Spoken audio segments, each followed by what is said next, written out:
नमस्कार। आकाशवाणी जयपुर अजमेर से प्रस्तुत हैं प्रादेशिक समाचार।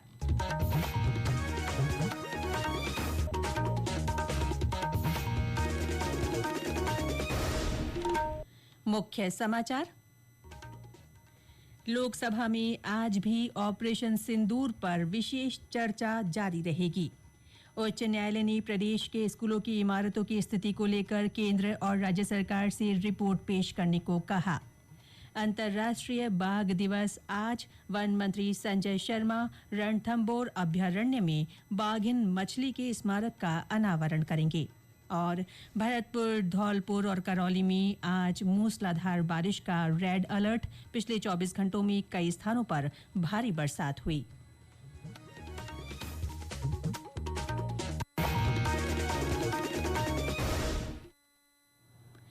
समाचारों के साथ मैं रितिका गुप्ता। और अब समाचार विस्तार से।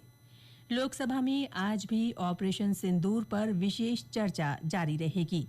रक्षा मंत्री राजनाथ सिंह ने पहलगाम आतंकवादी हमले पर भारत के सशक्त, सफल और निर्णायक अभियान पर कल चर्चा शुरू की थी। चर्चा में भाग लेते हुए विदेश मंत्री एस जयशंकर ने कहा कि पहलगाम हमले के जवाब में भारत की सैन्य कार्रवाई सीमा पार आतंकवाद से निपटने के लिए नई शुरुआत का संकेत है। विदेश मंत्री ने मई में भारत और पाकिस्तान के बीच किसी भी तरह की बाहरी मध्यस्थता का पूरी तरह खंडन किया। उन्होंने कहा कि संघर्ष विराम में अमेरिका की कोई भूमिका नहीं थी। इससे पहले सदन में चर्चा शुरू करते हुए रक्षा मंत्री राजनाथ सिंह ने कहा कि पहलगाम में पर्यटकों पर कायराना हमले के जवाब में भारत ने बिना किसी उकसावे वाली, नपीतुली और पाकिस्तान में आतंकी ढांचे को निशाना बनाने की कार्रवाई की। हमारी सेनाओं द्वारा की गई वेल कोऑर्डिनेटेड स्ट्राइक्स ने 9 टेररिस्ट इंफ्रास्ट्रक्चर टारगेट्स को प्रिसीजन के साथ, सटीकता के साथ हिट किया। और इस सैन्य कार्रवाई में एक अनुमान के अनुसार 100 से अधिक आतंकवादी, उनके ट्रेनर, उनके प्रशिक्षक, उनके हैंडलर लश्कर-ए-तोयबा और हिजबुल मुजाहिदीन जैसे आतंकवादी संगठनों से संबंधित थे। राज्यसभा में भी आज ऑपरेशन सिंदूर पर 16 घंटे की चर्चा शुरू होगी। इस बीच प्रधानमंत्री नरेंद्र मोदी ने लोकसभा में ऑपरेशन सिंदूर पर चर्चा के दौरान विदेश मंत्री और रक्षा मंत्री के भाषणों की सराहना की है। प्रधानमंत्री ने सोशल मीडिया पोस्ट में इन भाषणों को उत्कृष्ट बताया। राष्ट्रीय शिक्षा नीति 2020 के आज 5 वर्ष पूरे हो रहे हैं। ये नीति देश के विद्यालयों को ज्ञान प्राप्त करने के ऐसे स्थानों में बदलने की महत्वाकांक्षी योजना है जहां शिक्षा केवल पाठ्य पुस्तकों, अंकों या रटने तक सीमित न रहे। पिछले 5 सालों में इस नीति ने देश में अधिक समावेशी, शिक्षार्थी केंद्रित और भविष्य अनुरूप शिक्षा प्रणाली की नींव रखी है। केंद्रीय शिक्षा मंत्री धर्मेंद्र प्रधान आज वर्चुअल माध्यम से पाली के पीएम श्री केंद्रीय विद्यालय के नए भवन का उद्घाटन करेंगे। कार्यक्रम में सांसद पीपी चौधरी और पशुपालन मंत्री जोराराम कुमावत मौजूद रहेंगे।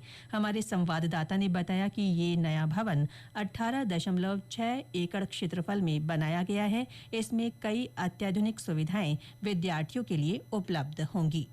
इसमें 41 स्मार्ट क्लासेस के साथ साथ म्यूजिक कक्ष, गेम कक्ष, कंप्यूटर कक्ष, ड्राइंग कक्ष, अत्याधुनिक प्रयोगशालाएं और एक बड़ा खेल मैदान बनाया गया है। नवीन भवन के निर्माण से विद्यार्थियों को बेहतर शैक्षणिक वातावरण और अत्याधुनिक सुविधाएं मिलेगी। यह राष्ट्रीय राजमार्ग 62 पर स्थित होने से आसपास के क्षेत्र के विद्यार्थियों को आने जाने में सुविधा मिलेगी। इसे लेकर विद्यार्थियों और अभिभावकों में खुशी की लहर है। विशारद जोशी, आकाशवाणी समाचार, पाली। उच्च न्यायालय ने प्रदेश के स्कूलों की इमारतों की स्थिति और संसाधनों के अभाव को लेकर स्वयं प्रेरित प्रसंज्ञान लिया है। अदालत ने मामले में शिक्षा मंत्रालय, बाल विकास मंत्रालय, मुख्य सचिव, एसीएस शिक्षा, प्रमुख बाल कल्याण सचिव और राष्ट्रीय बाल आयोग को नोटिस जारी कर जवाब तलब किया है। अदालत ने शिक्षा मंत्रालय और मुख्य सचिव से मामले में उठाए गए कदमों की जानकारी पेश करने को कहा है। जस्टिस अनूप कुमार ढंड की एकल पीठ ने ये आदेश प्रकरण में प्रकाशित मीडिया रिपोर्ट्स पर कार्रवाई करते हुए दिए हैं। इस बीच कल जैसलमेर जिले के पूनम नगर स्थित एक सरकारी स्कूल का प्रवेश द्वार गिरने से एक बच्चे की मृत्यु हो गई, जबकि एक शिक्षक और एक अन्य बच्चा घायल हो गया। जिला कलेक्टर प्रताप सिंह ने बताया कि मामले की जांच के आदेश दिए गए हैं। उन्होंने त्वरित कार्रवाई करते हुए ग्राम विकास अधिकारी को निलंबित कर दिया है। वहीं उदयपुर जिले के नया राजपुरा स्थित सरकारी उच्च प्राथमिक विद्यालय में कल 3 कमरों की छत से प्लास्टर गिर गया। हालांकि सभी बच्चों को सुरक्षित बाहर निकाल दिया गया। उस समय इन कमरों में 45 विद्यार्थी मौजूद थे। ये समाचार आकाशवाणी जयपुर अजमेर से प्रसारित किए जा रहे हैं। आज अंतर्राष्ट्रीय बाघ दिवस है। बाघों को संरक्षित करने के प्रयासों को बढ़ावा देने के लिए ये दिन हर साल 29 जुलाई को मनाया जाता है। इस दिन का उद्देश्य लोगों में बाघों के संरक्षण के प्रति जागरूकता लाना है।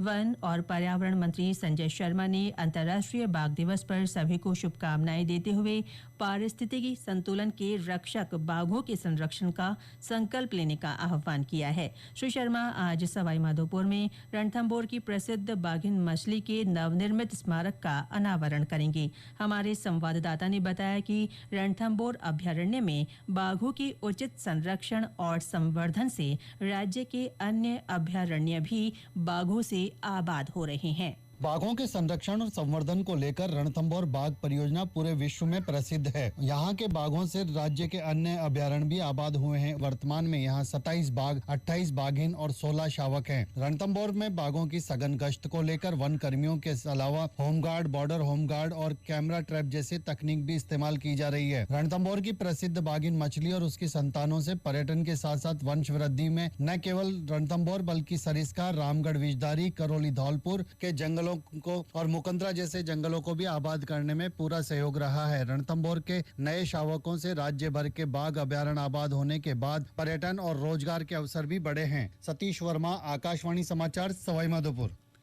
प्रदेश में विभिन्न स्थानों पर भारी बरसात का सिलसिला जारी है। मौसम विभाग ने भरतपुर, धौलपुर और करौली में आज मूसलाधार बारिश का रेड अलर्ट जारी किया है। वहीं अलवर, बारां, दौसा, कोटा और सवाईमाधोपुर में बरसात का ऑरेंज अलर्ट है। इस बीच पिछले 24 घंटों में कई स्थानों पर भारी बरसात दर्ज की गई। तेज बरसात से कई दक्षिण पूर्वी जिलों में जनजीवन प्रभावित है। और ब्यौरा समाचार कक्ष से। राजधानी जयपुर में कल देर शाम से शुरू हुई झमाझम बरसात के बाद कई इलाकों में पानी भर गया। बारां के शाहबाद क्षेत्र में तेज बरसात से परवन नदी उफान पर चल रही है। इससे बपावर पुलिया पर 2-2 फीट पानी आ गया है। नतीजतन बारां झालावाड़ मार्ग बाधित हो गया है। उधर कोटा बैराज से पानी छोड़ने के कारण चंबल नदी का जलस्तर बढ़ने की आशंका को देखते हुए करौली के जिला कलेक्टर नीलाभ सक्सेना ने विभिन्न क्षेत्रों का दौरा किया। उन्होंने डूब क्षेत्र में आने वाले गांवों के लोगों को सुरक्षित स्थानों पर ले जाने के निर्देश दिए हैं। भीलवाड़ा में बीते 24 घंटों में मांडलगढ़ क्षेत्र में बहुत ज्यादा बरसात हुई। जिला कलेक्टर ने क्षेत्र का दौरा कर राहत और बचाव में जुटे अधिकारियों को निर्देश दिए। बांसवाड़ा में माही और ऐराव नदी से लगातार पानी की आवक से माही का जलस्तर बढ़ गया है। धौलपुर में चंबल नदी का जलस्तर खतरे के निशान से 5 मीटर ऊपर पहुंच गया है। डूंगरपुर के आसपुर क्षेत्र में अच्छी बरसात से बेणेश्वर धाम टापू बन गया है। प्रशासन ने धाम के तीनों पुल, साबला, वालाई और बांसवाड़ा पुल पर पानी आने की संभावना को देखते हुए आवाजाही पर रोक लगा दी है। भरतपुर में कल रात से लगातार बरसात हो रही है। इससे शहरी और ग्रामीण इलाकों में जलभराव की स्थिति पैदा हो गई है। समाचार कक्ष से माधुरी वशिष्ठ। मुख्यमंत्री भजनलाल शर्मा ने कल नई दिल्ली में केंद्रीय कृषि और ग्रामीण विकास मंत्री शिवराज सिंह चौहान से मुलाकात की। उन्होंने ग्रामीण और कृषि क्षेत्र के समग्र विकास से जुड़े विभिन्न मुद्दों पर चर्चा की। बैठक में श्री चौहान ने बताया कि मंत्रालय ने मौजूदा वित्त वर्ष के लिए मनरेगा के तहत राज्य को 4,384 करोड़ रुपए जारी किए हैं। श्री शर्मा ने राज्य की ओर से केंद्रीय मंत्री का आभार व्यक्त किया। और अंत में मुख्य समाचार एक बार फिर। लोकसभा में आज भी ऑपरेशन सिंदूर पर विशेष चर्चा जारी रहेगी। उच्च न्यायालय ने प्रदेश के स्कूलों की इमारतों की स्थिति को लेकर केंद्र और राज्य सरकार से रिपोर्ट पेश करने को कहा है। अंतर्राष्ट्रीय बाघ दिवस आज मनाया जा रहा है। वन मंत्री संजय शर्मा रणथंभौर अभ्यारण्य में बाघिन मछली के स्मारक का अनावरण करेंगे। और भरतपुर, धौलपुर और करौली में आज मूसलाधार बारिश का रेड अलर्ट। पिछले 24 घंटों में कई स्थानों पर भारी बरसात हुई। इसके साथ ही प्रादेशिक समाचार बुलेटिन समाप्त हुआ। हमारा अगला बुलेटिन दोपहर 1 बजे प्रसारित होगा। नमस्कार।